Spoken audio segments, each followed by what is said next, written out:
Just a quick warning, this podcast series contains discussions about crime, trauma, sexual abuse, drug use and suicide. Listener discretion is advised.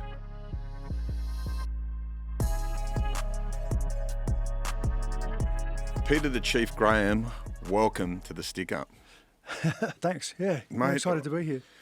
I remember this phenomenon. There was this golden era of kickboxing in Australia. Terence Solak was promoting fights. Then Australia drew attention to K1, and then it become this big phenomenon. And here's Peter the Chief Graham, this fucking giant of a fucking man.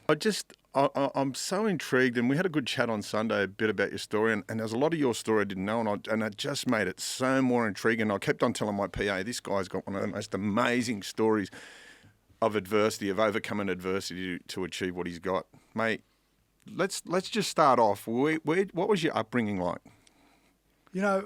Unlike a lot of other people, most people, everyone's heard the rags to riches story. I actually started off all right. I was born in North Sydney, and then when I was a little kid, I grew up in Fairlight, which is a suburb behind Manser. An affluent area, yeah? Yeah, affluent area. We're doing all right.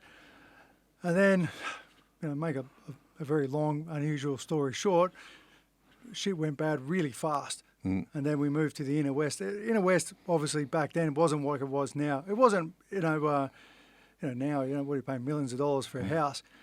Then it was really working class, but we moved on top of a petrol station, a shopfront terrace. But we had to go through the petrol station to go upstairs in Hurlston Park, and I was like, "What the hell's happening?" I was a real fish out of water. I found out really fast. Don't tell anyone from the Northern Beaches, because I just, people were a lot tougher. The Northern Beaches was really an easy place to grow up when you were a little kid. Yeah. But then things got bad pretty quickly. My older brother was in and out of boys' homes already. He was just off. I didn't really know where he was. And it was just my mum and the kids. And then, it was all right for a while. And then my mum dropped us off at Child Services for a while saying, I need a break. And then I remember they came and they picked up my little sister and they said, you got to stay. She doesn't want you back. She just wants her. I'm like, okay. The people were nice enough to me, though. I'm like, then I went back and then back and forward until I was about 12 and a half or 13. Then I was just in refuges and running around the streets and just being a general wombat. Mate, and things could have went really south. When I say that, you would have seen in that street life that you would have seen a lot of kids going in and out of boys' homes and girls' homes. You would have seen the start of drug use or any on that sort of thing. Did any of that sort of stuff appeal to you? You know what? Everyone was doing something. Yeah.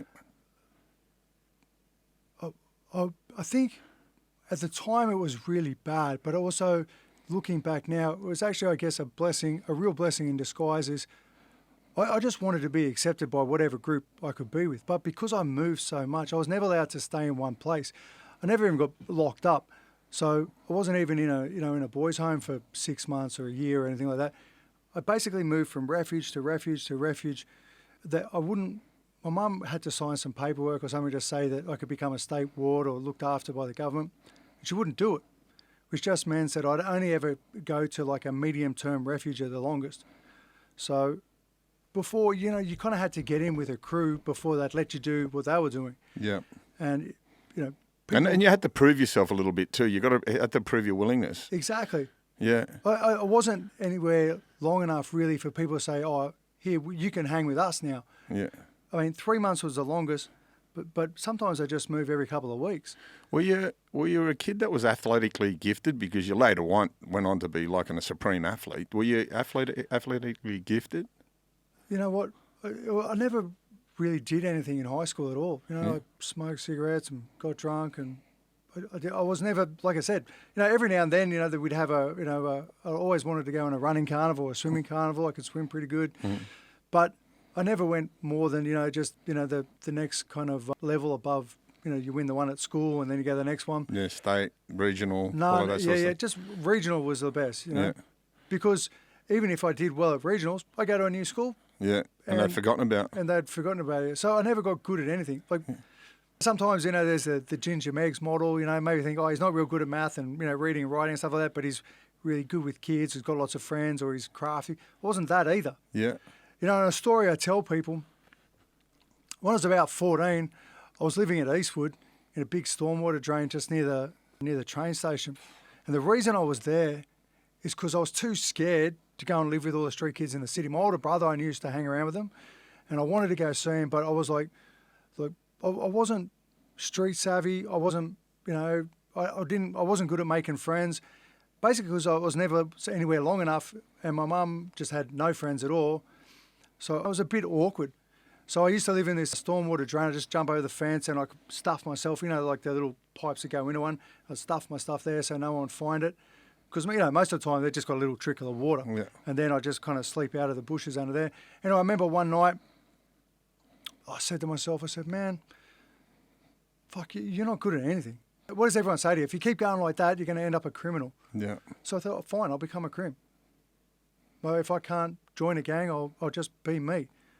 So there was a sports store just up the road a little bit near Eastwood train station, and there were some big clay pots with like little trees and shrubs, and I knew one of them was kind of empty.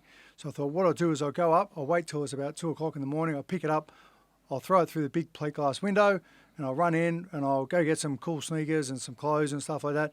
And at least I'll look good. Yeah. That's that whole thing, that whole image thing that kids go through at that age, 12, 14 years old. Image is really important. Yeah. You want to fit in with you. So, and that was me, except I kind of knew what I wanted to fit in with, but it was just me. I was just hanging out by myself. I didn't go to school. I didn't do anything. So I picked it up. It was about 2 o'clock in the morning, no one around, middle of the week, and it bounced off the wick because it's made out of clay, and I didn't know that, and it smashed into little pieces. Of course, all the alarms and bells started going off, and I'm like, shit. And I legged it out of there. I ran all the way back, jumped over the fence, jumped into the stormwater drain. I'm sitting there, I'm like, oh. And then I thought to myself, well, you're a fucking loser. Mate, you can't even be a crim. You can't even smash a bloody window. And I remember I was down. I remember saying to myself, I said, look, if there's a God, just give me a sign. I'll take anything. And as much as I'd like to say God came down and I saw a sign and everything worked out well and I realised nothing happened. Yeah. And nothing happened but I kept looking. I think that's the thing. I always kind of had a thought in my mind, everyone's got to be good at something. Yeah. Maybe Maybe I'm not good at those things, but I've got to have something. I don't know what it is. I said, I'll just keep on trying. Do you reckon that's when the fighting spirit really ignited in you? I never thought of that. You know what? That's really profound. It probably was. Like you had to learn to fight. You had to learn how to hustle from there on in because it's a profound moment. I'm not really good at anything, but I've got to find something that I am. Yeah, you're right. I never thought of it like that. Yeah, but I think you're correct. You know, but also I had that desire. I wanted to be better. Yeah. It's either fuck it, I'm not going to do anything, or fuck it, I'm just going to keep going. So I was just like, I was desperate. Yeah. I remember kids used to, tease and say, oh, you're desperate. And I go, yeah, I am. Yeah. They go, you're a try-hard. I go, yeah, I am. Like in my head, I'm like, yeah, that's me. I'm going to try hard and I'm desperate. The gift of desperation, they call it. Yeah, you either use it to flame destroying your life and burning it to ashes. Yeah. Or flame a fire of success. And that's what I did. I kept looking and nothing happened until I was 18. Tell me this. I just want to backtrack just one little bit because me and you have talked off air and we talked about school. How were you treated at school because you were on the move? Like the teachers were sort of a bit dismissive of you. When there's a room full of kids and you're the new kid, they'd find out pretty quickly I lived in a refuge and they go, oh, you're that kid. And you get treated a certain way. And because I was moving so much, sometimes the youth workers say, look, he's only going to be here for a while. Just pop him in the back of class. And so basically I was ignored. They weren't really concerned with me doing well. Just like, shut up and sit at the back of the class. Mm. Or you can just as a kid, how did that make you feel? It made me feel irrelevant. I was like, you're just not important. Yeah. And that's just invisible. Because I just turned up to a new school and I got good at seeing what everyone else is doing. Oh, what's everyone else? I'll try to fit in with these guys. And you kind of lose your sense of self. You're like, oh, I'll just because human beings naturally live in groups of people, you know, family groups or, Yeah. you know, religious groups or footy fans or whatever. So, you know, I was always looking for that. I was always by myself. I was always the new kid, always the kid that no one knew anything about. And yeah, so I just got used to just being irrelevant to everyone. And I guess that really polarized what I wanted to be something. When you let's talk about when you first started to engage in combat sports, in martial arts. How did that all come about? Because this is life-changing, game-changing for you. The moment you've walked in that gym, it's game-changing. Would it be a fair assumption? Absolutely. Yeah. That moment. So the reason I mean, a few things happened that led me to a dojo. It was a big house, kind of look, you know, it was like you're trying to put yourself, you know, make yourself look better. Anyway, so I had a fight with this guy there, and they said, you got to go. I said, I don't want to go. They said, you can go here or you can go there, but you can't stay here anymore. And it was a place in Drummoyne. It was called Drummoyne Lodge. And I was like outside of the city, like I was in North Sydney, so I thought I was a bit mad. And I'm like, I don't know, Drummoyne, it's like, you know, kind of middle class, you know, wealthier people. So I didn't fit in with them. I didn't know them. Anyway, they said, one of the guys said, look, that's a better place. You should probably try to get in that. So I went there, but every day I used to walk past his bottler, walk past his karate dojo because I was going to a bottler, you know, buy cigarettes or get drunk or whatever. And it just, every time, like literally, you know, they're calling you. You know, that's a good way to say it. It really was. They were all in there going, and I thought, that's awesome, you know. And then one day I said, I got to do something. I was like, just before I turned 18, I remember having that moment of personal clarity going, Pete, you're nothing. You got nothing. No one knows who you are. You've done nothing. You got to do something now. At that time, I wasn't confident at all with being academic. I don't know why I thought I could be a good fighter. It wasn't like I was a good street fighter. It wasn't like I was tough. It wasn't like anything like that ever, you know, there wasn't any information that said, you're going to be a good fighter. But you're right, there was something calling to it. I just thought with effort, I reckon I could do that. And I walked in and the guy behind the counter, his name was Gianni. I walked in and you can imagine I had a singlet on, you know, probably smelling of cigarettes. And I went, what do I need to do to become a karate champ? Because in my mind, I thought if I become a karate champ, I'm thinking Karate Kid, I go to the Olympics. I know there wasn't the Olympics in the Karate Kid, but it was the All Valley Championships. Yeah. But I thought I can do that. I'll become famous and then I'll become rich and I'll live happily ever after. At that time, there wasn't any karate in the Olympics, but fuck, I didn't know. It sounded good. Yeah, it sounded good. In my head, it was better than what I was currently doing. And Gianni said to me years later, he goes, Pete, when you walked in, after you walked out, because he said to me, okay, well, turn up at 6 o'clock, it's $50 a month, and for the first one's free. I said, sweet, thanks, man. And he said he went back into the office. He goes, man, this crazy kid just walked in. He said, they're all laughing. He goes, I want to be their karate champ. He goes, man, you made me eat my words. So that night I came down and I had a pair of Mo basketball shorts on. I thought I was a bit mad. I had a singlet on. I remember going through the basic punches and I was really trying hard. I was going, fuck. And the sensei said, stop. He goes, what did you say? I said, sorry, mate. He goes, no, you say horse.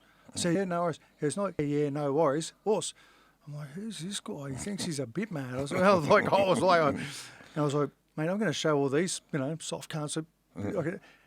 And just something clicked in me. I went, this is it.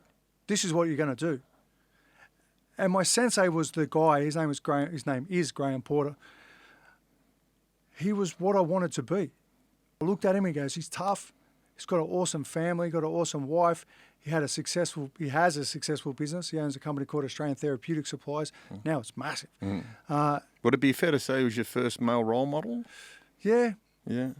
Like you're always looking for that. My bigger brother, I really liked him. He was only, you know, a year older than me, but he was always in boys' homes and then in jail and stuff like that. So they never put us together for some reason. I think maybe they thought that he was going to influence me to be like him.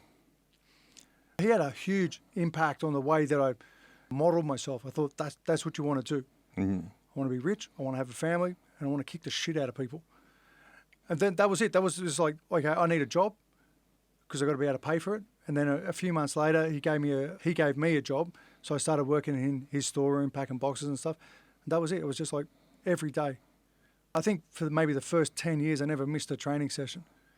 I was desperate. I'm like, okay, you've started late. I always thought everyone who was going to become a karate. How old were you at this stage? I just turned 18. Yeah. Never done anything before. I literally gave up smoking like a week before because I thought that's no good. Stopped drinking. I never, like I said before, I wasn't a drug guy. I'm really happy that never happened because there was so much heroin around. Everyone was dropping like flies. I just said, this is it. This is all I'm going to focus on. And I thought even my own lack of self-confidence worked for me because I thought, Pete, you're not going to be good at anything. Pick one thing. You have, if you're going to have a chance at doing anything at all, just pick one thing. I used to see all these guys good at this and good at that. I said, no, that's not you. You're not that talented. You're not that good. I used to smoke cigarettes. You never won anything before. If you've got any chance, just do one thing and put 100% in it. And of course we know now that's a really good idea. You always, by the sound of you, you were a pretty introspective kid. You had a really good internal dialogue. You were always talking to yourself and I think what I've just gathered so far, that you're always up for the challenge. You're always pushing along, wanting to be better. You wanted to be something and something more, and I think that's what led. This is what I'm hearing. You know what I mean? I think one of your greatest assets is your internal dialogue from a young age. Yeah, I remember when I was a little kid, I went in to a St. Vinny's, and I had a whole 20 cents to spend or something, and me trying to get the most bang for my buck. I'm still like that. Yeah. I found a mug. It was like a big mug, and there was 3 beans on it. There was a bean with a face, and then a bean with a face and legs, and a bean with a face and arms and legs. I said, who am I? And I must have been 5 years old or 6 years old. I went, oh. And that was probably the first time I ever thought about that. You know, who am I? That's a good question to ask a 5-year-old. Yeah, well, it's a good question for a 5-year-old to ask himself. Yeah. And I had that cup for ages. Because it was bigger, and I thought if I got a bigger cup, I'll be able to get more of whatever I'm trying to get. And that's kind of the way, I guess that's a great analogy for who I am. Some people, they take the glass and they go, is it half full or half empty? Yeah. I was just happy I had a glass because I figured if I had a glass, I could put something in it. Yeah. And that's how I was. And then going back to where we were before, that's how I looked at it. I thought, and I always saw the good in people. Yeah. Like I always thought, even though I try not to think about how I personally felt about myself because I wasn't a big fan of myself, but I looked at other people. I thought, oh, if you can read, oh, you'll become a barrister. If you can draw cartoons, oh, you're going to have your own cartoon one day. Or, you know, if you're good at math, you're going to end up working for NASA or something. You know, I always thought, whatever it is, people, why wouldn't you want to go to the nth degree? Why wouldn't you want to become a superstar? Now I realise not everyone's like that. But it's that need or want to be part of something. I want people to know who I am. Because I'm so sick of being invisible. Okay, so let's talk about when you started winning fights. How did that feel? What was the first fight you jumped in the ring, and how did that make you feel? So when I started fighting, my very first fight, I got my ass kicked. So I was doing full contact bare knuckle karate. This is what they call full contact karate. And like I said, the first one, I jumped out. I thought it was like a street fight. So I jumped out and and then I got 2.5 minutes to go, and then just continued to beat the shit out of me. But I stood there and took it. Yeah. But you took a pretty good beating already up until that stage of your life. So that beating wasn't too foreign to you. You know what I mean? You sustained a pretty good beating from a young age. It's a good way to look at it. I guess now you think about a mental beating's far worse than a physical one. But I just thought, okay, he smashed me with low kicks. I remember going back to my dojo, and I said to my sensei, I said, can you teach me how to do a low kick? He goes, yep. See that bag? He showed me how to kick. He goes, kick it 100 times every day. Kick it 100 on the right, 100 on the. So I did that. And the next time I came back, I started smashing people's legs. And I remember I came second at St. Mary's Band Club. Know it well, my local, growing up in Mount Druitt. Yeah, they used to have heaps of, well, they still do have boxing and kickboxing. And I don't know if they have many full contact martial arts tournaments there. But I remember that feeling of people going, hey, Pete, good fight. And I was like, this is awesome. It really... You're getting recognised, yeah. It was like, and recognised for my hard work. And it was like I said, that's it. I need to do more. But when I really started to go on my own, so what happened, there's a program called the Uchideshi program, which basically translates to the special program. It's like a live-in karate program in Japan that you have to apply for. And you don't apply as a black belt, you apply as someone who's quite low, even a white belt. And you basically move in, it's like an apprentice. So all these people apply, thousands and thousands of people. And of all those people, my sensei said, do you want to try? I said, oh yeah, for sure, I'll do it, whatever. And I'd only been training for 2 years, and he said, Pete, have you got any money? And me being the tight ass I was saving up to buy a car. And he goes, I said, yeah. He goes, look, if you chuck in half the money, the dojo and me will chuck in the other half, you've been accepted into this Uchideshi program. I said, no way. Out of the thousands of people, they take about 7 people. So it's epically hard as well. So I go to Hawaii. I train with a grandmaster there, a guy called Bobby Lowe. He's a ninth dan in Kyokushin and an 8th dan in Kempo Karate. Then I go to the North American Championships. I think I placed about 4th. I went to Japan and entered this program, and it was like, I thought, this is it. I'm living the karate dream. This is only 2 years training, and I'm already there. And they're just giving me a hiding every day. And were they people from all around the world or just Japanese? Mostly Japanese. There was another guy there from Kurosawa, which is in the Caribbean. And then there was actually a guy called Nicholas Petos. He's from Denmark, and they call him the Blue-Eyed Samurai. He is the real Karate Kid. It's an amazing story. You should look this guy up. Anyone who's listening, look Nicholas Petos. He still lives there, and he was actually the last student, so to speak, of Masayama, the guy who started Kyokushin. Fascinating story. Fascinating guy. This is a long history of it, isn't it? What is the history? Like, how old is karate in Japan? It's a funny story, and it's a long story. Yeah. Basically, karate started down in Okinawa. They were doing Chinese kung fu kind of that. But then when the head of judo went down, so we're going to go and have a look at what these guys down here are doing. They said, we can't call it that, let's call it something else, because they had a kind of a Chinese name, so they called it karate. It means open hand. It doesn't mean open hand, it means without holding a weapon. And then they basically named the style after themselves, and then later on you'd learn it, and then you'd add or subtract what you liked about it, and that's how most karate is. And then there's Okinawan karate, which is normally taught in very small classes, almost one-on-one sometimes, like Mr. Miyagi taught Daniel-san. And then there's mainland Japanese karate, which is taught in rows and rows of people like we've seen in blood sport and stuff like that. So I get in this program, I'm stoked, I'm like, man, finally. Coincidentally, my brother moved into that refuge I was talking about before. I was like, man, this is awesome. I started to have some contact with my dad. He was still crazy, but I thought, finally I got some family. I felt good. I got into this program, I was saving some money. So I'm there for a couple of months. I'm doing this program. I'm starting to get my feel. I'm not getting my ass kicked every day. And then this all leads back to when I started to do well. I get a call from the office, say, hey, your mum's mum's trying to call you on the phone. I said, my mum? I haven't spoken to my mum in years. And I was only 20 years old. And I said, Jimmy, my girlfriend. And he goes, no, it's your mum. I said, okay, I thought this is wrong. So he said, I went into the office. And they said, Pete, we got a phone call for you. They dialed a number, gave me the phone. I'm listening, ringing out. And it was my karate instructor, Graham Porter. I said, hey, Graham, how you going? He goes, oh, good. He goes, how are you? I said, yeah, good. He goes, sit down. I go, no, I'm all right. I've got to go back to training in a second anyway. So he goes, sit down. And the tone of his voice was, to me, something's wrong, really wrong. And I thought,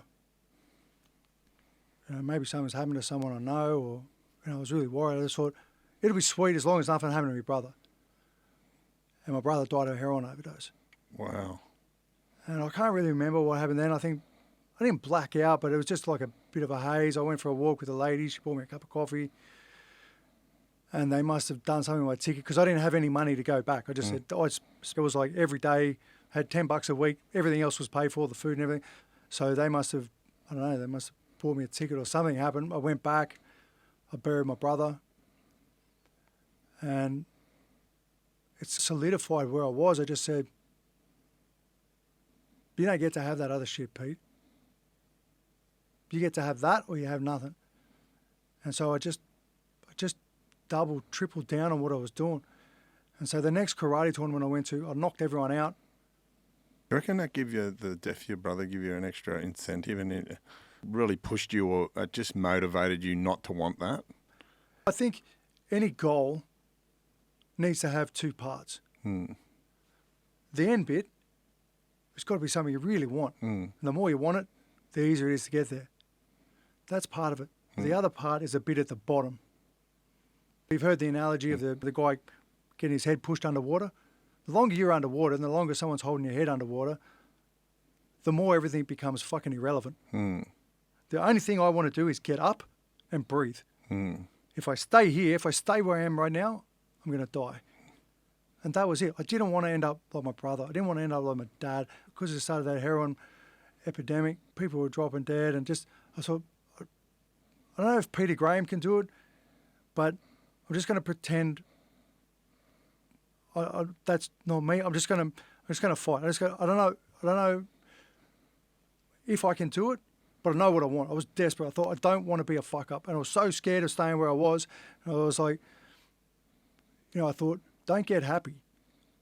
You haven't made it. Because I was like, I'm in Japan. Look at me. I'm going overseas. Ego's kicking in. Yeah, a little bit of ego. And I thought, no. And then at the end of that tournament, my sensei said to me, Pete, just smile. He goes, I know you're upset. He goes, but there's more to it than that. And he was really grounding for me as well. And literally from that day until I retired, I fought in absolutely everything I possibly could. Took it out in the gym. Now, it didn't happen straight away. When he died, part of me was, fuck it, I wanted to give up. I mean, like I said, I wasn't a drug guy, but I just started drinking every day. But I still go to the gym. I still train every day. I still went into it. And then I had a profound moment that went, this is stupid. You're gonna end up like that. So I stopped drinking. I started kickboxing. Undefeated amateur world champ. I just remember every single time I thought, this is it. Right now, you got one chance. If this guy's standing in front of me, and I still had all those feelings about it being worthless and nothing. Like I go to Melbourne and everyone's, Melbourne kickboxing. They got Stan the Man. They got, Sam Greco. They got, Gurkhan Ozcan. All these great. And in Queensland, Terence Sullick promoting down there. That was massive. Yeah, Tarek was awesome for kickboxing. And in Queensland they had John Wayne Parr and all the Thai boxers. And like, you're from Sydney, and I also get not only you're from Sydney, Greek or Italian or anything like that. This is go play footy. I'm like, I don't want to play footy. And then I wasn't really into Thai boxing, but they're like, you're too big for Thai boxing. Go play footy. Go do something else. And then I was an undefeated world champion. I was like, yeah, finally. When you won that world title, that must have felt so good. Like, it's a great achievement. Yeah, it was pretty good. That was. Did it make you feel like something? Like, did it give you any satisfaction to sort of say, maybe I am something? It gave me a little crack. But I also thought to myself, because there's so many different organisations and federations in kickboxing, I thought, don't get ahead of yourself. I thought, okay, world champion, undefeated. Yeah, I thought to myself, you're good enough to go pro. That's what I thought. But I didn't think I was the best amateur in the world. I just thought, you're probably top of the heap in Oceania today. But you were the top of the heap. But I don't know. It was just, I think I was too scared to let myself be overly happy about anything. Do you think that was still the driving force, that you did not allow yourself to be happy? You did not allow yourself to be satisfied? Do you think that is the fuel that all fighters need? Never be satisfied? I don't know if I can't talk for other fighters, but, being a fighter is something different. There's no analogy to a fight. I tell people, say, do you think I should have a fight? Just try it out. No, don't do that, because you'll run into someone like me, or you'll run into someone like Mark Hunt, or you run into someone who just goes, I'm only here for this. I don't even want to be famous. I don't want the money. I just want to be able to kick the shit out of you because I know it would make my life better. Fair enough. Like, I didn't do anything else. Yeah. I wouldn't even go to the beach because I didn't want to injure myself. All I wanted to do was fight. And when I turned pro, my manager at the time, Lucy Tui, took me to Mundine's gym in Redfern. And if you've ever seen the Rocky movie, when Rocky goes into that black gym, it was a bit like that. Are you lost? You look like a cop. Get the fuck out of here. Yeah. And I'm like, I'm in. This is, as far as I'm concerned, it's full of the best fighters on the planet. Yeah. That was a Mike Tyson, Lennox Lewis, Ernesto Hoost. Like, I'm here. And I'd like to say I had a smooth transition, but it was tough. But I thought... They make you earn it, don't they? They make you earn it. They're like... And I've always noticed... I've followed your career. You were always in that area of the block, around Redfern and that, and you were just really... I don't know, you were accepted and embraced by that community. I don't think it would have started out that way. It didn't start that way. But you know what? I think this is a really good way to think about it. I remember having that feeling going, every time I come into the block, I have that feeling that I'm being watched, I'm being looked at, eyes are on me, you're in the wrong place, you lost, fuck off. But I was used to that feeling. But for most blackfellas, most people, Aboriginals and Torres Strait Islanders, for so long, that was the only area they didn't feel like that. Anywhere outside of that, oh, what are you doing here? There's a black fella here. So I kind of, I don't know, I went, okay, you get to cop it sweet. But they'll embrace you. Back in the day, you couldn't walk down the block. I went down there with Darren Trindle, Darryl Trindle's brother, from the boys' home. We escaped from the boys' home. They knew that I was no threat. I was a scallywag, and they fucking embraced me. They loved you. They were proud of your achievements. They were flying the flag for you when you were winning fights, you know what I mean? Well, I was proud to be there. I was like, I really, once I joined that gym, and once they went, hey, this guy goes hard out. And I'm not racist. I don't care, like, if you're nice to me, I'll be nice to you. Respect given, respect got. Absolutely. And I didn't expect anyone to like me anyway. I'm like, why would they? Some of the best advice I ever got in my life was in that gym. I remember one time I was sitting down and I was broken. I was looking at this guy. Do you remember a guy called Ningana? I know the name. He's a Koori fella. He's done a bit of jail and that. Yeah. Anyway, Ningana, most of the time, had unadvertised jobs. He was on the Harry, smoking pots, cigarettes, alcoholic. Good bloke. He really was. Just, obviously he had demons like everyone else. And he came into the gym and he was trying to show off to his junkie girlfriend. He was hitting the bag. It was awesome. It was like, ba, ba, ba, ba, ba, ba, ba, ba, ba, ba. And I'm like, what the fuck? Wasted talent, eh?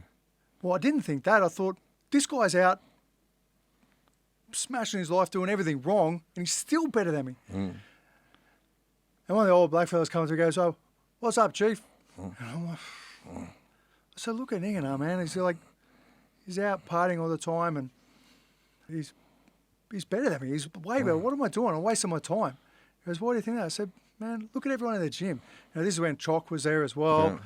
You watch him move around, and even Mr. Mundine, his father, I see him sparring, and I go, like, I really felt down. Like, everyone around me was either, and then Mark Hunt was there as well. Yeah.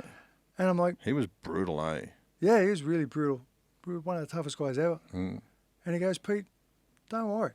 He said, everyone's got something. He said, no disrespect to Ningana, he passed away, but he hasn't got the discipline you have. And he goes, just play to your strengths. Sure. Heaps of these black fellas are so talented, it's unbelievable. They get the ones like Mundine, of course, who's not only talented, dedicated, it becomes a real problem. So I just thought I'd just double down on what I did. I said, I'm just going to work harder. And that's what I did. And I think that was my whole thing. I took every fight. Because who are you? You're not going to make it. How do you feel about a lot of fighters? They go off a cushion record, they dodge and duck and weave, but you took a different approach. You just took everything that came your way. Look, I understand the business model. It's very difficult to make it to the top of combat sports. There's only really two ways to do it. You're either unbelievably talented, or you win a fight you shouldn't and get to the top. Yeah. And really, from Australia, we don't really have a good system to be able to get people to the top. New South Wales Combat Sports Association has absolutely fucking destroyed kickboxing and amateur boxing and MMA in New South Wales. It's ridiculous. It is the biggest fuck up in combat sports and martial arts in Australia has ever had. It's one of the most disappointing things that's ever happened. After the height of K1 and Oceania and... Capitalise, eh? No, well, the Combat Sports Association are trying to make it better. They've absolutely destroyed it. Yeah, I agree. And I've got zero time for them. They're uneducated. They don't understand things. One of their big things is you must be a fit and proper person to be able to compete. Then meaning you can't have a criminal history. To me, that's the most ludicrous, dumb thing ever. That's the thing. The guy gets out of jail, go, look, you want to be a stuffer? If you're going to go over there, you're going to go back to being an idiot. You come with me in the gym. I know you're pissed off. Hit the pads, do some sparring, go home. You're too tired, fall asleep, come back. I'll see you tomorrow. Turn your life around. You've got to have someone to fight for. Yeah. There's not a gym in Vaucluse that has boxing world champions because if you're living in a $20 million penthouse, yeah, you don't need wink, to fight wink, for nudge, nudge. Yeah. I know a bloke who's doing that. Yeah. Getting punched in the face is not an option. Yeah, I agree. So you've got to have something to fight for. And going back to what I said, that was it. I knew I had something to fight for. I had that desperation. I really wanted to achieve that goal. If I didn't get it, I thought my life would be shit. So I just kept at it.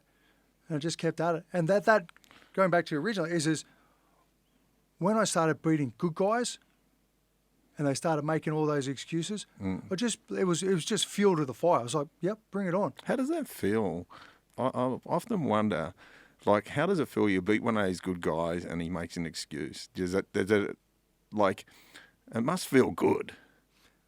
Yeah, it makes me think you're an idiot. I go, you're kidding yourself. I never had a sandwich that day. I never had lunch. And you fucking knocked me out with a left hook. The excuses were ridiculous. It's like, I worked harder. Yeah. And that was, I knew I couldn't be the biggest and the toughest because Oceania, it's full of Polynesians. Yeah. So gifted, eh? So talented. I mean, and literally, they're tough. Yeah. My main sparring partner when I first turned pro was Mark Hunt and another guy called Auckland Umatangi. And we would just beat the crap out of each other all the time. So anyone else we fought, we're like, Nothing. Let's start talking about some of your achievements. K1 was just like massive. How did that come into it? What started to push you towards K1? So I love karate. I love it. Yeah. I think it's awesome. All the things it taught me outside of having a real karate. A lot of people may confuse karate with the Karate Kid or point karate. I'm talking karate. I lived in the most important karate dojo in Japan, in Tokyo, right? So what you get there is a lot different to what we have these mixed dojos going around. That's fine if you do it for fitness and health and everything, but it's not really going to teach you real karate, which is fine. But when I was there originally, just before my brother passed away, K1 was there and it was massive. So they had the Sato guys, the Kyokushin guys, and all the Dutch guys in K1. And it was like, man, I'm going to do that. Because that was like... Oh, rock stars, yeah. Rock stars. It was epic. That sort of Bloodsport, the movie Bloodsport was out with it was massive, right? Yeah. We had, the Tokyo Dome, the Osaka Dome, the Nagoya Dome. In the Tokyo Dome, K1 maxed it out at 73,000 people. Literally rock stars. That's the rugby league grand final. Yep. Yeah, it's epic. We had playing cards and towels and shirts and banners, everything, right? And I'm like, that's where I got to go. That's where I got to prove what I'm going to do. And they had the tournament. So you get like a super fight. And this is where Tarek and his promotions were awesome. Because you get like a little tournament. If you won that little tournament, you could go and have a super fight against another bloke who won another little tournament. And if you beat that bloke, you go to the next tournament. And so it was a road, literally, they used to call it the road to the Tokyo Dome. And the Tokyo Dome was when the finals were. And you just thought, you know what? For me, it was like, all I got to do is beat the crap out of him, and I get to go there. It's guaranteed, right? And that's what you did. So you started the journey, man. You just, off you went. Where did you start, in Australia or Japan? Or I started in Australia. Yeah. We had Oceania. The first Oceania, I came second because I lost to Mark Hunt. But what's the mindset? Look, you and Mark Hunt are training partners, obviously friends. I've often wondered, like, you see two blokes from the same gym and everything. What's the mindset? I've just got to bash this bloke, even though we're mates. Everything's put aside. You know what it is? It's respect. Wow. Because if I don't put it on you as hard as I can, that's like me saying, I don't think you're that good. I didn't go so hard. And like you were saying, how did it feel if someone made all these bullshit excuses after? I didn't want to give, if I'm going to win with Mark, I thought, if I beat Mark, I want to know that Mark tried his hardest. When Mark beat me, he beat me. There's no excuses. He was better on the day. 3 months later, we fought again, and I beat him. And that's the respect you give each other. It becomes different. When you're a fighter, it's nothing personal. These are the rules. So let's talk about getting in and getting recognised and coming into K1. That was excellent. It's surreal. Like you go from... The crowds are getting bigger and bigger. No, it goes from a few thousand in Australia to 20, 30,000 in Japan. And it's so big, you don't kind of recognise it. You know, they're giving you all this money. There's people all around you. All of a sudden, everyone knows who you are. And the strange thing is that in a way, it's almost like no one knows you. They don't know Peter Graham, backstory. They don't know the story. They're just this fighter, which was fine. But there was a few times there. I remember when I moved to Japan, I was making all this money. I was living in a cool house in Tokyo. And I was lonely because if I went out onto the street, sure, I'd get mobbed, but they're not your friends. They're fans. It's kind of weird to get your head around. Yeah, you wouldn't have, from that kid that wanted recognition, wanted to be someone, to all of a sudden having it. It gets your priorities straight. Yeah. I remember thinking there, we're fighting. Basically, for 17 years as a pro, I fought every 2 months. But I love being a fighter. It was like... Walking out in front of 30,000. Look, I've got a story. I took a fight. I cornered for a fighter in front of 12,500. And when we walked out, there was a vibration. There was an energy that just zapped through your body. I can recall. And I was only walking a fighter out in front of 12,500 in Manchester. And there's this vibration. You just feel this electricity entering your body as you walk out into the... Man, how did that feel for you? You're walking out in front of 30,000. The feeling is hypnotic.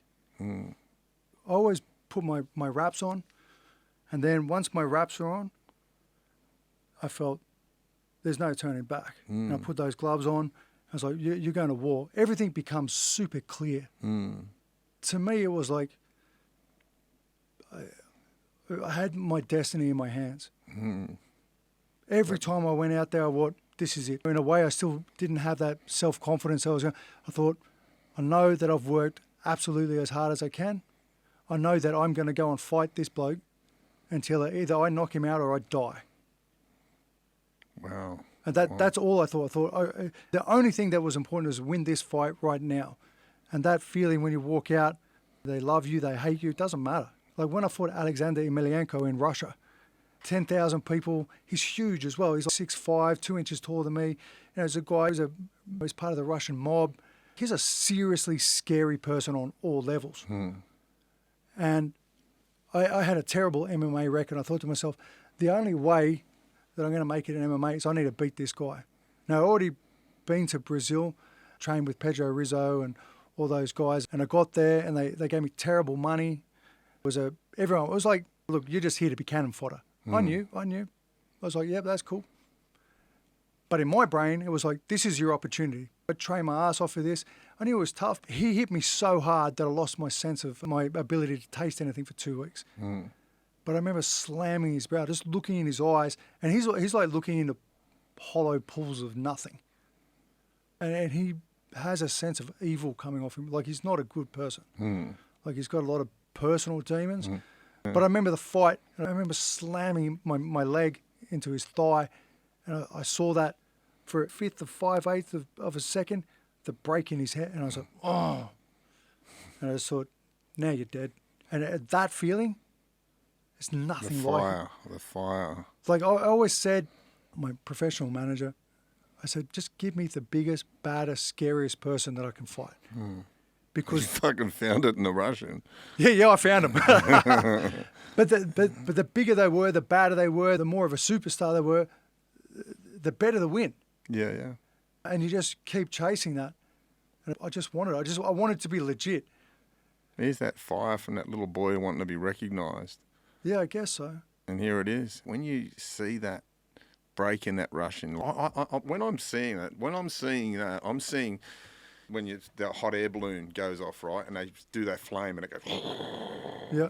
I imagine that. That's that feeling that when you crack him in the leg and it just goes bang, and it's like that fire just shoots off. And that's what I see as a vision. That's what must have been like this, like a thunder going off in your head and in your heart when you've cracked him, and you know that you're breaking him as a man. It breaks. It really can fuck some people up, really. You know what it's like? For me, because like I said before, I'm a big guy. Yeah. I'm, what am I, 6'3", and anywhere from 15 to 120 kilos, depending on the fight. A bit lighter for longer fights, like boxing. World titles have to be 12 rounds, so you just can't do it at 120 kilos. And K1 short rounds, so you want to be as heavy as I can. But when you're fighting, for me, I was like setting him up. The whole time I'm like... Game of chess. Game of physical chess. That's exactly it. And so I always say when we're training, at the end of any successful combination, the other person's knocked out cold. So that's what it is. It's like, it's like a Rubik's Cube. There's lots of different ways to do it, but we have set programs, but every single person is a slightly different way to do it. So there's lots of different combinations. When I fight you... You're saying that one didn't work, so I'll try another one. Yeah, or I know that... let's give a good example, like Mark Hunt. One of the things about Mark Hunt is he is incredibly tough. Not just physically, but mentally. So I remember when I lost the first time, I paused in front of him. I just about won the fight. I thought, if this goes to the points, I'm going to win, easy. I thought, yep. I stopped and he got me. So I thought, I can't make that mistake again. But I kneed him in the face in the second fight. I thought, this is awesome. I've rocked him. I found the chink in the armor. But he kind of staggered back a little bit, came forward and went, okay, now I have to put my ego aside and go, if I'm going to win this, I have to do it on points and I can't make the same mistake that I did last time. When I fought Alexander Emelianenko, so big, tough and everything like that, I thought, okay, just got to keep at it. Have faith in what I'm doing and wait for that, chop down that tree, and wait for him to make that mistake. What was the end result with him, the Russian?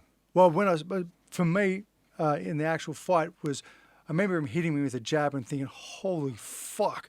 He smacked me in my nose. I see the stars. And I thought, man, I got to really stay out and really work hard to be able to beat him. But then when I seen him, like, because he comes across as such a terrifying guy, when I smashed his leg the first time and he went, oh, I went, that's it? I remember being slightly disappointed. And then this was an entire ice hockey stadium full of Russian fans. They wanted their man to win. When I started to get him, I smashed him on the leg. I got him again. I thought, he's not checking these low kicks. I thought, oh, maybe he's going to take one and then counter with something. Counter with a judo hip throw. Yeah. But he didn't. So I just thought, oh, I'll just keep going. Let's talk about some of your highlights in your career. Like, okay, you've done the K1, you've also done boxing. A lot of people, that's a big transition, isn't it? Yeah. Well, what happened was in 2008, K1 basically ceased to work as an organisation. They weren't paying people.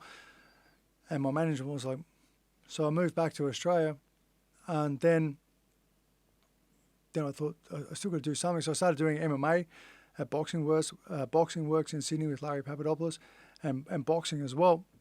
I remember you fighting as a boxer. I thought you were impressive.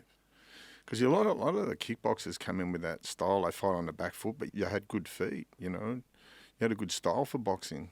Thanks. I worked really hard. I mean, I got to box a lot at Mundine gyms, a lot of obviously really good boxers. But I just said, I'm going to work on my MMA and I'm going to work on my boxing. And there's a lot of guys who just box. Learning to box isn't too hard. The offensive boxing is not too difficult. The defensive boxing is tough. And fighting boxing title fights. You fought for a world title. Yeah, I fought a WBF world title, which is like a second tier. Yeah, it's a great achievement. Yeah, it was awesome. Especially as a big fella. Yeah, scheduled for 12. It was a tough day. I've got a big cut on my eye. I still won the fight. Who was some of the Australian fighters fighting at the time in the boxing? David Levi is his actual name. He was good. Some of the up-and-coming guys. There was also Tai Tuatavase. Yeah. We had a hybrid MMA fight, which was mostly boxing. I knocked him out as well. He was I was his. Yeah, it was the first time he ever lost was against me, and then he went to the UFC. You had that, and then I fought Ben Edwards for the Australian title. Who was your trainer at the time for the boxing? Barry Raff. Okay, I remember Baz, promoter from Manly. Yeah. He done a lot of drug and alcohol promotions at Manly Leagues Club. Yeah. Yeah, good bloke, Barry Raff. Yeah, couldn't lie straight in bed. Good guy. Yeah. He's another guy who turned his life around with boxing and stuff like that. Yeah. And helped lots of people. And for ages, he was my boxing coach. But to begin with, the person who taught me boxing, though, was Alex Tui. Yeah. Tom Domican was around them days too, wasn't he? And I guess actually Paul Gretsch was in my corner for a lot of my professional boxing fights to begin with too. I just want to backtrack a little bit. Fighting in front of 73,000 people in the K1 in Japan, walking out to that. Talk us through that. The Tokyo Dome is so big they play baseball. Wow. They're inside. Yeah. Right? So that gives you an idea what it's like. And we're backstage and everyone is a superstar. Everyone on the card is a superstar. And to me, it's you have to take your reality and go, just going to pop that over there for a second. Yeah. Because if you think about it too long, it freaks you out. The crowd disappears on the second tier. You can see the row of lights and you know there's another 2 layers above that and it's full. Right? The Japanese crowd are the most educated. They know exactly what's going on. They're the best fans. When they say, I'm big in Japan, that's what it's like. And one of the awesome things about being a fighter in Japan, they really respect it if you come to fight. If you dog it there, they just ignore you. And that's why I think so many guys like fighting in Japan is because, when someone's got a padded record and then they go and fight someone who's kind of good to win, you're like, yeah, I can see the skill because it's all about mental toughness, right? But in Japan, they all know that they've got fighting spirit. It's cultural for them. So if you go out there and every time you go there, you're going to bite down hard in your mouth, go, let's go. It's going to be on, until I die or you die. And when they see that, they love it. Very similar to Mexico, huh? Yeah, very similar. Very similar. They love a fighter. They love someone that just will take the punishment and give it back. Yeah, I think more in Mexico is kind of like more a macho thing. Yeah. In Japan, it's more of a fighting spirit. Yeah. You meet so many guys who are in K1 and say, man, there's nothing like fighting in Japan. You'd be like, do you sort of have a bond with those blokes that you fought with? Like, there'd be like that, a lifelong, man, we challenged each other to be great. And it'd be that just mutual respect. You look at that bloke for the rest of your life with admiration of what he brought into your life. Yeah.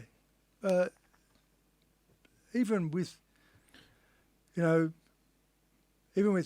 guys who, from the outside looking in, you hate each other and stuff like that, you know that you get something from it. Some guys I've fought, like there's a guy in New Zealand called Jason Suddy. I fought him 5 times, 2 wins, 2 losses and a draw. Yeah.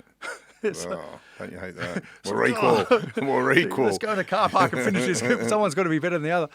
But, the rising tide lifts all boats. Yeah. And once you notice that when you're in that... Good analogy.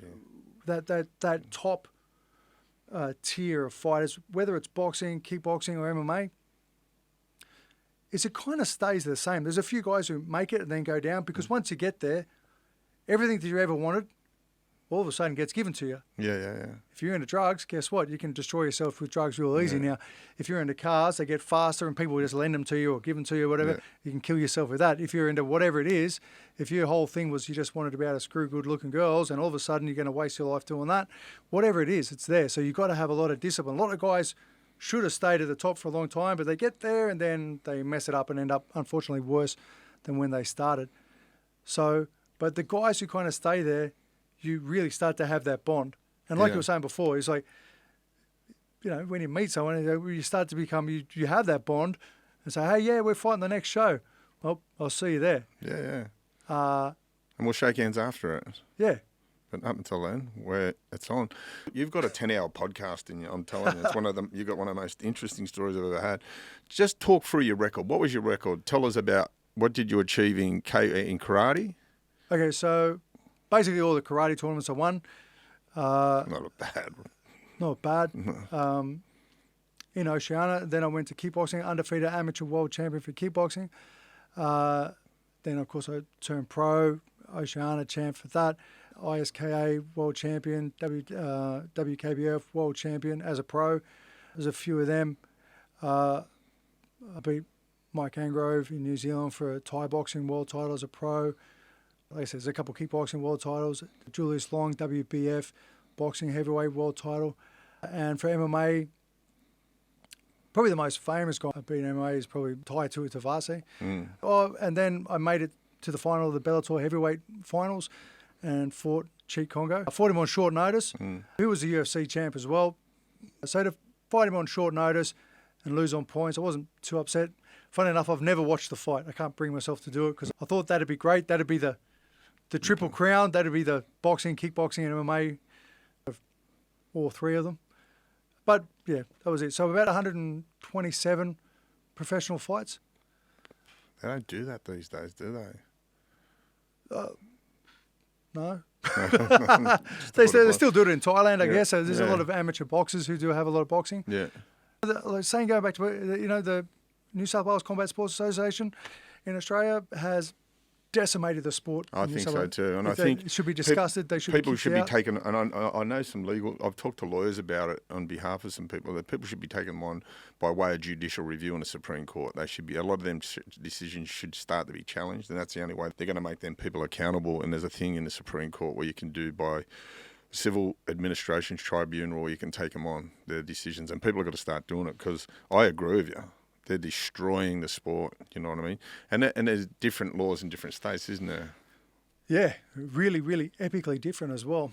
Here it's just really restrictive. In Queensland it's a little less, and then the Northern Territory can do whatever you want. Life after combat sports, tell us, what are you doing these days? When I stopped, I was uniquely aware of that if I didn't start doing something and have that same type of passion, lots of fighters end up worse than when they started. I basically just started doing as many things as I could, as diverse as I could. Yeah. And I played to my strength. I own a big combat sports centre out west in Prospect, part of the IMC Australia group. There's a whole bunch of them. And we work with ISKA, of course, which is the biggest governing body for combat sports. So that's good because we got karate, we got kickboxing, we got Thai boxing. What else? We got boxing. We got and also Brazilian Jiu-Jitsu and grappling. We had MMA for a long time, but we found that really difficult to keep people coming because once they found out exactly how hard it was to wrestle all the time, they think, oh, we don't want to do that.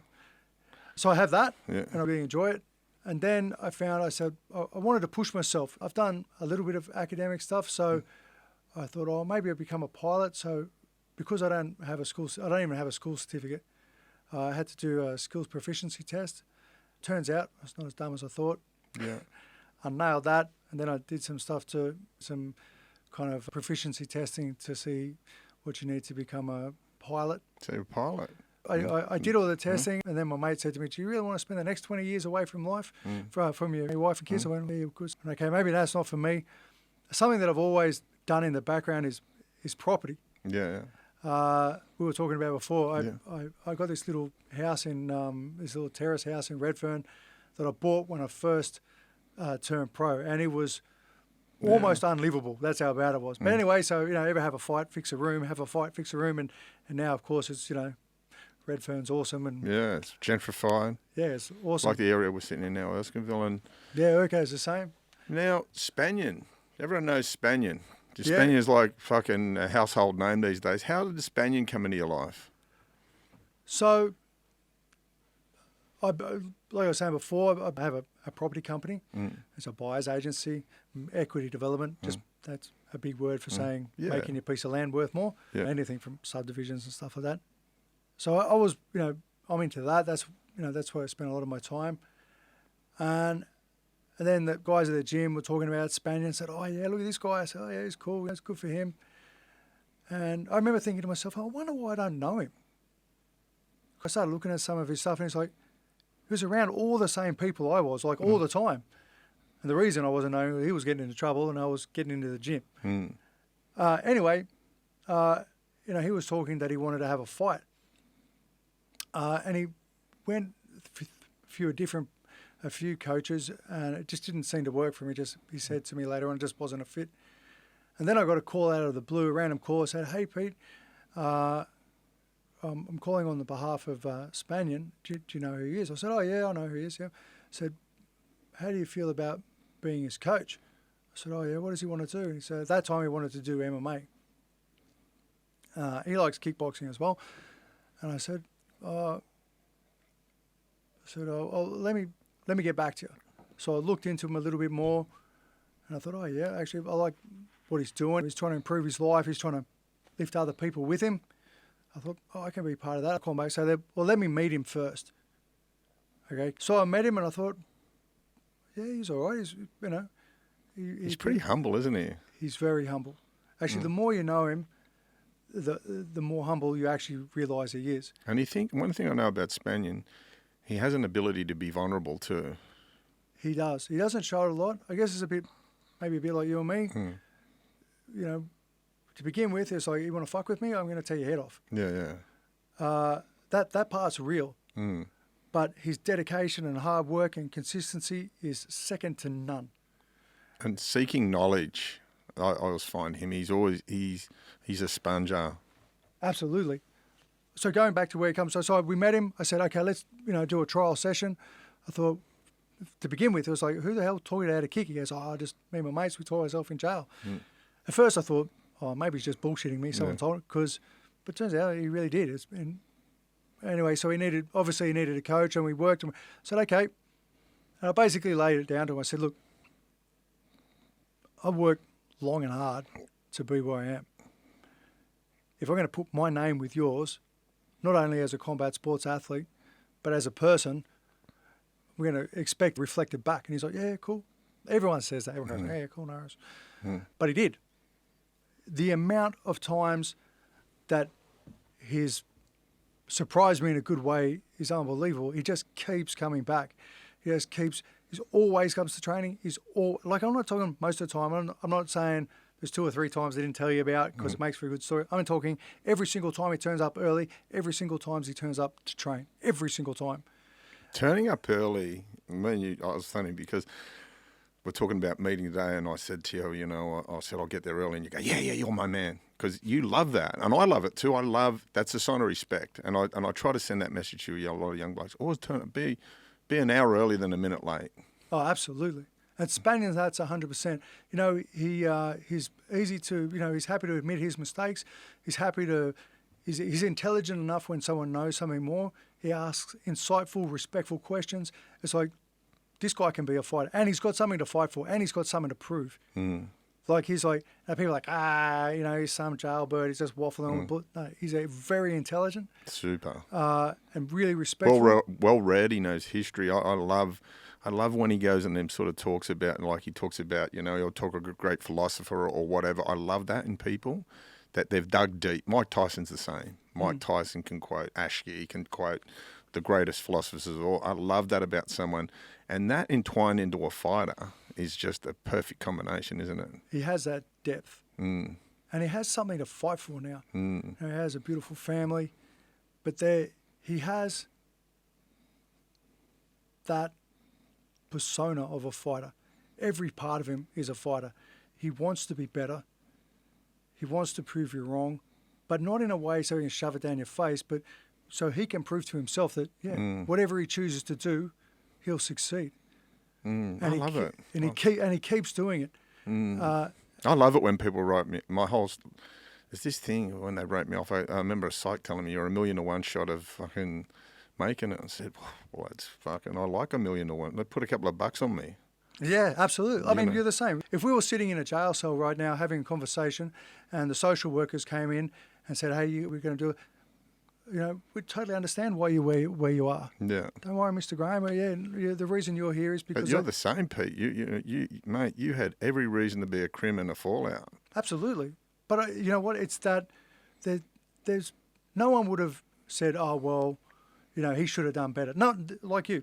No one's going, "Well, he should have done better." I guess there was no expectation from anyone to do anything. But you're a prime example to those street kids or them kids struggling now. I've done it. I've been there. I've done it. look at me, this is what I did. There should be, this is this lived experience sort of stuff. Like, there's nothing like lived experience. The universities are starting to look at it. They're starting to say that, look, the answer is in the Spaniards, the Peter Grahams, the Russell Mansers, the Jeff Morgans. That's the answer to these street kids. Absolutely. That are causing all sorts of trouble. I remember that. Like, loads of energy. They want to do something. There's nothing to do. Yeah. You don't know what you don't know. So they don't know that there is another thing. There is another way to do it. You know, and I'm not just saying it's only about being a combat sports athlete or a fighter or a martial artist or even an athlete. Some people are just really academic. I always say there's a system, and once you know the system, you're sweet.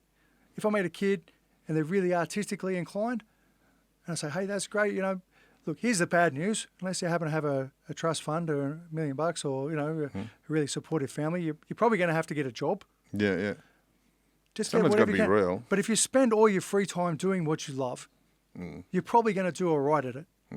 The answer is that you're actually going to do really well. I've got it in spades. I've got the lifestyle today that I focused on having years ago. Like, I got out of jail.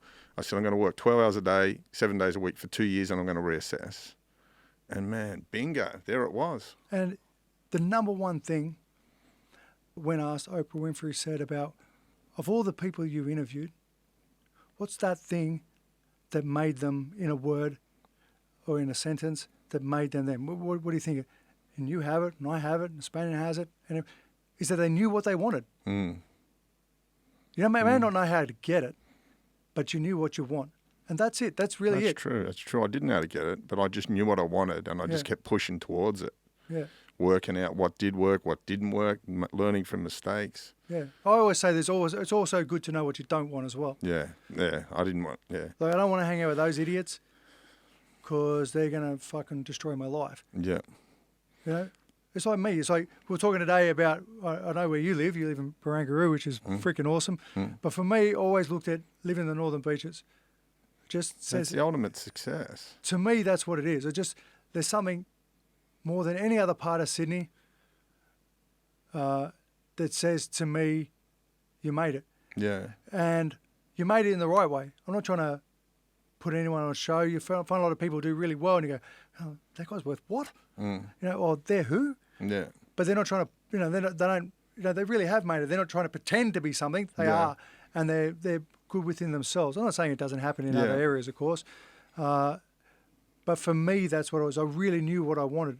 And like yourself, you know, there's this, and it's, you know, that feeling of sitting on your lounge and watching your TV or whatever and going, I created this. Yeah. It's the equal opposite of doing it. Yeah, and it's the opposite of sitting in a jail cell. I never have, but sitting there going, but acknowledging it too, and acknowledging I created this. Yeah, acknowledging it in by way of gratitude. I write gratitude lists every day. Yeah, you're saying that. That's awesome. I write them every day, and I thank the universe for fucking creating this lifestyle that I dreamed of having, and I'm so fucking grateful. On that note, Peter, the Chief Graham, mate, I'd love to do a part 2 of you sometime, man, because I think you have so much to give to this world, man. Like, fuck, man, inspiration. And there's a few things I'd love to come back and do another podcast with you. I think you've got about 10 podcasts in you. I don't know if I've got 10, but I'll come back. Mate, I loved having you here, Pete. Honestly, brother, it's been just such a pleasure. I've got so much out of this. Thank you.